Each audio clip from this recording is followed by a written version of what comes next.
ఉదయకాలపు దేవుని ప్రత్యక్షత.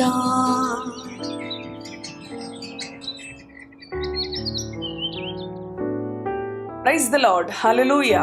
ప్రభునందు ప్రియ దేవుని బిడ్డలారా, ప్రభు యొక్క అత్యంత కృపను బట్టి మరి యొక్క ఉదయకాల దేవుని ప్రత్యక్షపు వాక్కులోనికి వచ్చి ఉన్నాం. అవును, ప్రతి ఉదయము కూడా ఆయన మనలను దర్శిస్తూ ఉన్నాడు, మనతో మాట్లాడుతూ ఉన్నాడు, మనలను తట్టి లేపుతూ ఉన్నాడు. భయపడుకో, నేనున్నాను, నిబ్బరము కలిగి ధైర్యముగా ఉండు, నేను నిన్ను ఆదుకొనిదను, నీకు సహాయము చేయువాడను నేనే అని అనుదినము కూడా ఆయన మనలను ధైర్యపరుస్తూ ఉన్నాడు, హెచ్చరిస్తూ ఉన్నాడు, ఆదరిస్తూ ఉన్నాడు. ఇంకెందుకు ఆలస్యం? ఈ దినచర్యను ఆరంభించడానికి ముందు ఈ ఉదయకాల ప్రత్యక్షపు దేవుని వాక్కును ధ్యానించుకుందాం. పరిశుద్ధ గ్రంథములో నుంచి హెబ్రీ పత్రిక 13వ అధ్యాయము 8-9 వచనములను చదువుకుందాం. యేసుక్రీస్తు నిన్న నేడు ఒకటే రీతిగా ఉన్నాడు. అవును, యుగ యుగములకును ఒకటే రీతిగా ఉండును. నానా విధములైన అన్య బోధల చేత త్రిప్పబడకుడి.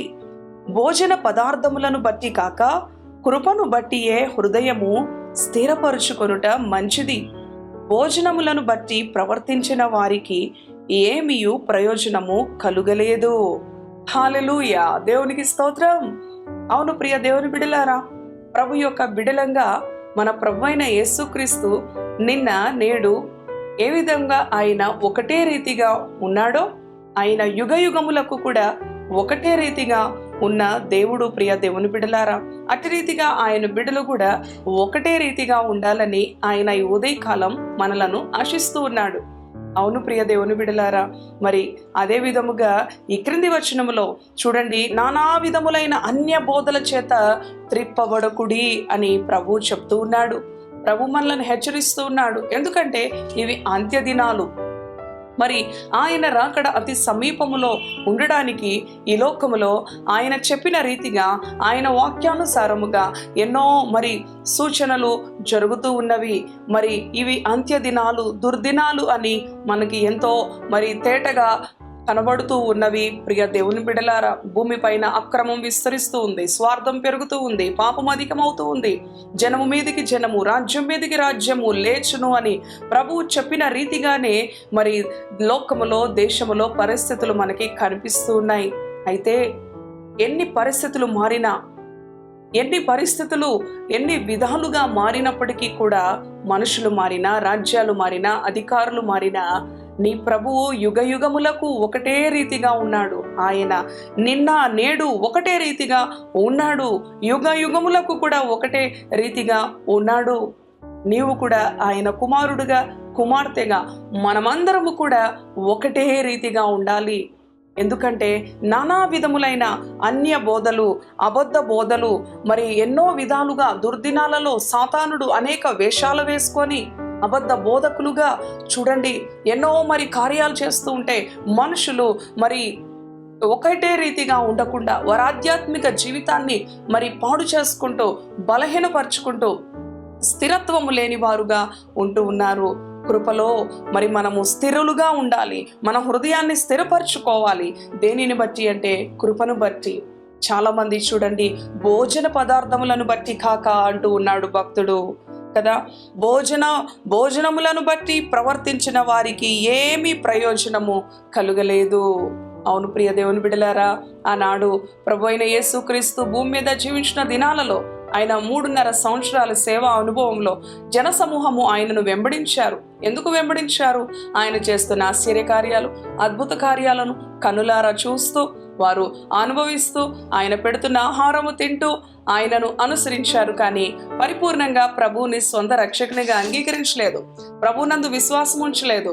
అవును, అటువంటి అనుభవంలో మనము కూడా ఉన్నట్లయితే ప్రభు అంటున్నాడు, ఆయన నిన్న నేడు ఒకటే రీతిగా ఉన్న దేవుడు. అవును కదా. ఆనాడు ఆ జన సమూహము ప్రభువును వెంబడించిన వారందరూ కూడా ఒక సమయం వచ్చినప్పుడు అందరూ ప్రభువు నుంచి వేరైపోయారు. ప్రభువుని దూషించే ఆ జన సమూహములో చేరి ఆయనను సిలువ వేయుడి అంటూ ఉన్నారు. వీరందరూ ఎవరు అనంటే భోజనము కొరకు ప్రభువుని అనుసరించిన వాళ్ళు, ఆహారము కొరకు, భౌతికమైన ఆశీర్వాదము కొరకు, భౌతిక సంబంధమైన అవసరతల కొరకు ప్రభు దగ్గరకు వచ్చి ఆ యొక్క సహాయాన్ని పొందుకొని మరలా వెనక్కి తిరిగి వెళ్ళిపోయిన వారు, కృతజ్ఞత లేని వారు, ఈ భోజనం కొరకు ప్రయాసపడేవారు, లేకపోతే చూడండి చదువుకున్నాం కదా, మరి మంచిది భోజనములను బట్టి ప్రవర్తించిన వారికి ఏమి ప్రయోజనము కలుగలేదంటండి. కాబట్టి ప్రియ దేవుని బిడలారా, ఈ భౌతిక ఆశీర్వాదము కాదు, కానీ ఆధ్యాత్మికంగా నీవు దీవించబడాలి, ఆధ్యాత్మికంగా నీవు వర్ధిల్లాలి, ఆధ్యాత్మికంగా దినదినము దేవునితో నీవు మరి వర్ధిల్లాలి, ఆయనతో సహవాసం చేయాలి, ఆయనతో మాట్లాడాలి.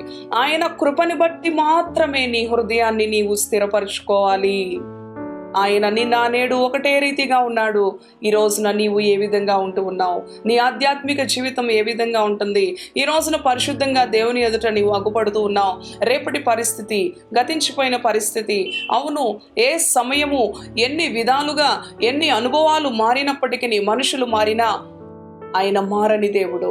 ఆయన బిడలు కూడా మారని ప్రజలుగా ఉండాలి, స్థిరులుగా ఉండాలి. శ్రమలు వచ్చినప్పుడు చెదిరిపోతూ ఉంటారు, మరి ఆ యొక్క కష్టం వచ్చినప్పుడు, లేకపోతే చూడండి ఎంతో మంది దీవించబడినప్పుడు, అంత సమృద్ధి ఉన్నప్పుడు ప్రభు గుర్తుకు రాడు. అవును, ఆపద వచ్చినప్పుడు ప్రభు దగ్గరికి వస్తూ ఉంటారు, మరలా ప్రభువును మర్చిపోతూ ఉంటారు. కానీ అటువంటి అనుభవం మనకి క్షేమకరము కాదు, ప్రయోజనకరము కాదు చెప్తూ ఉన్నాడు కదా భక్తుడు. భోజనమును బట్టి కాక అది ఏ మాత్రం మనకు ప్రయోజనం కాదు, కానీ ఆయన కృపను బట్టి మాత్రమే మన హృదయాలను స్థిరపరచుకోవాలి. ఆయన కృప కలిగిన దేవుడు, ఆయన ప్రేమ కలిగిన దేవుడు, ఆయన నిన్న నేడు నిరంతరము ఏకరీతిగా ఉన్న దేవుడు. దేవుని యొక్క సత్యవాక్యము ఎక్కడ ఉన్నదో అక్కడ నీవు స్థిరపడి ఉండాలి. ఆయన కృపను బట్టి నీ హృదయాన్ని స్థిరపరచుకోవాలి. అవును ప్రియ సహోదరి సహోదరుడా, చంచలమైన విశ్వాసము నీలో ఉండకూడదు, చంచలమైన ఆత్మీయత నీలో ఉండకూడదు. పేరుకి దేవుని బిడగా పిలువబడుతూ దాని శక్తిని పొందలేకుండా, అవును, భౌతికమైన వాటి కొరకు పరుగులు తీస్తూ, భౌతికమైన వాటి కొరకు ప్రయాసపడుతూ, అవును, పరుగులు తీస్తూ ఉన్నావా?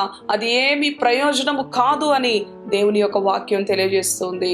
నీకు ప్రయోజనకరమైనది ఒక్కటే, ఆయనలో నీవు ఆయన కృపను బట్టి నీ హృదయాన్ని స్థిరపరచుకొని, ఏ పరిస్థితి వచ్చినా, ఎన్ని మరి అధికారులు, లేకపోతే ప్రజలు, లేకపోతే పరిస్థితులు ఏవి మారినా మారని దేవుడు ఏ విధంగా నీ పక్షాన ఉన్నాడో నీవు కూడా నీ దేవాతి దేవునితో, అవును ప్రభువా, ఎన్ని మారినా, ఎవరు ఏమనుకున్నా, నాకు ఏమి ఉన్నా ఏమి లేకపోయినా నేను మారను ప్రభువా, నిన్ను హత్తుకొని జీవిస్తాను ప్రభువా, నిన్ను విడిచిపెట్టను ప్రభువా, నీవే చాలిన దేవుడవు. నీ కృపను బట్టి మాత్రమే నా హృదయాన్ని స్థిరపరచుకుంటూ ఉన్నాను. నువ్వు ఇచ్చిన రక్షణ, నువ్వు చేసిన త్యాగము, నువ్వు చూపిన ప్రేమ ఈ లోకంలో నేను ఎక్కడ కనుగొనలేనయ్యా. నేను సంపాదించిన దేనిలో నాకు సంతృప్తి లేదు, కానీ నీ కృపను బట్టి నా హృదయంలో నెమ్మది ఉందయ్యా. నీ కృపను బట్టి నాకు సమృద్ధి ఉందయ్యా. నీ కృపను బట్టి నాకు ప్రయోజనం ఉందయ్యా. నీ కృపను బట్టి నాకు సంతృప్తి ఉందయ్యా. ప్రభుతో చెప్పగలవా ఈ ఉదయకాలం? అవును ప్రియ దేవుని బిడలారా, అంత్య దినాల్లో ఉన్నాం. దుర్బోధకులు బయలుదేరారు. నీ విశ్వాసాన్ని, నీ ఆధ్యాత్మిక జీవితాన్ని పాడు చేయడానికి ఎన్నెన్నో వార్తలు, ఎన్నెన్నో బోధలు. వాటి వైపు నీవు చంచలమైన మనసుతో అటు ఇటు తిరుగులాడుచూ ఉండకుండా స్థిర బుద్ధి కలిగి, నీ ప్రభు నిన్న నేడు నిరంతరము యుగయుగాలు ఒకటే రీతిగా ఏ విధంగా ఉన్నాడో నీవు కూడా ప్రభుతో సత్సంబంధం కలిగి ఆయనలో నీవు ఒకటే రీతిగా ఉండి ఆయన కృపను బట్టి నీ హృదయాన్ని స్థిరపరచుకొని నేడలా నీకు గొప్ప ప్రయోజనము, నీకు గొప్ప ఆశీర్వాదము, నీకు గొప్ప సమృద్ధి, నీకు గొప్ప నెమ్మది, విడుదల ఆయన అనుగ్రహించాలని ఆశపడుతూ మరి ఒక పర్యాయం ఆయన మాట్లాడుతూ ఉన్నాడు. కాబట్టి దేవుని వాక్యానికి లోబడి, అవును ప్రభువా, నానా విధములైన బోధలు, అనేక అబద్ధ బోధలు, అన్య బోధలకు నా మనసును త్రిప్పుకొనక, నా ఆత్మను త్రిప్పుకొనక నీలో స్థిరబుద్ధి కలిగి నీ కృపను బట్టి నా హృదయాన్ని స్థిరపరచుకుంటానయ్యా. భోజనములు కాదు, వ్యర్థమైన ఈ భౌతిక ఆశీర్వాదం కాదు, నీవే నా ఆశీర్వాదం, నీవే నా ఐశ్వర్యం, నీవే నా సర్వస్వం అని దేవునికి మనలను మనం అప్పగించుకుందాం. తలలు వంచండి, ప్రార్థన చేసుకుందాం. పరిశుద్ధుడా, కృపగలిగిన దేవాని పరిశుద్ధ నామానికి వందనాలు.